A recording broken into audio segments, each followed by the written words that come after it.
3 kilogram അരിയുടെ വില തന്നിട്ടുണ്ട്. സോ 3 കിലോഗ്രാം അരിയുടെ വില എത്രയാണ് മക്കളെ? 27.36 റുപ്പീസാണ്. എങ്കിൽ 10 കിലോഗ്രാം അരിയുടെ വില കാണണം. ശരിയല്ലേ? ഓക്കെ, ഒന്നെങ്കിൽ ക്രോസ് മൾട്ടിപ്ലൈ ചെയ്യാം, അല്ലെ 1 കിലോഗ്രാം അരിയുടെ വില കണ്ടുപിടിച്ചിട്ട് 10 കൊണ്ട് ഗുണിച്ചാൽ പോരെ, അല്ലേ? അതായിരിക്കും കുറച്ചുകൂടെ നിങ്ങൾക്ക് സിമ്പിളായിട്ട്. ഇതിങ്ങനെ എഴുതിയിട്ട് ക്രോസ് മൾട്ടിപ്ലൈ ചെയ്താൽ മതി കേട്ടോ. ഇങ്ങനെ എഴുതിയിട്ട് ക്രോസ് മൾട്ടിപ്ലൈ ചെയ്താൽ മതി. 10 × 27.36 ഡിവൈഡഡ് ബൈ 3. ഇത് സോൾവ് ചെയ്താൽ മതി. ഓക്കെ, സോൾവ് ചെയ്യുമ്പം നമുക്ക് ആദ്യം ഈ 10 കൊണ്ട് ഗുണിക്കാം.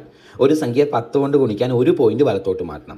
അപ്പം 27.36 എന്നുള്ളത് 273.6 എന്ന് വരും, ബൈ 3 എന്ന് കിട്ടും. 273.6 ബൈ 3 എന്ന് കിട്ടും. കണ്ടോ? ഇനി ഇത് സോൾവ് ചെയ്താൽ മതി. ഇത് സാധാരണ നമ്മൾ ഹരിക്കുന്ന പോലെ ഹരിക്കുക.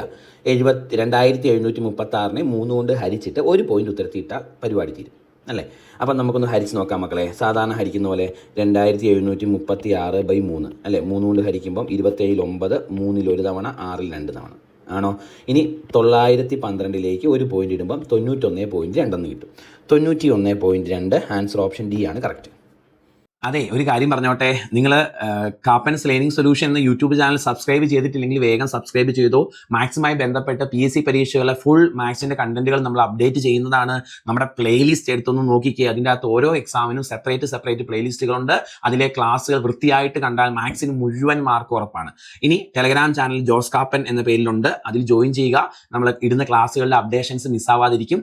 JOSCKAPPEN എന്ന് ടെലഗ്രാമിൽ ക്യാപിറ്റൽ ലെറ്ററിൽ സെർച്ച് ചെയ്താൽ മതി, ചാനൽ കിട്ടും. ജോയിൻ ചെയ്യാം. അപ്പോൾ ടാറ്റാ, ബൈ ബൈ.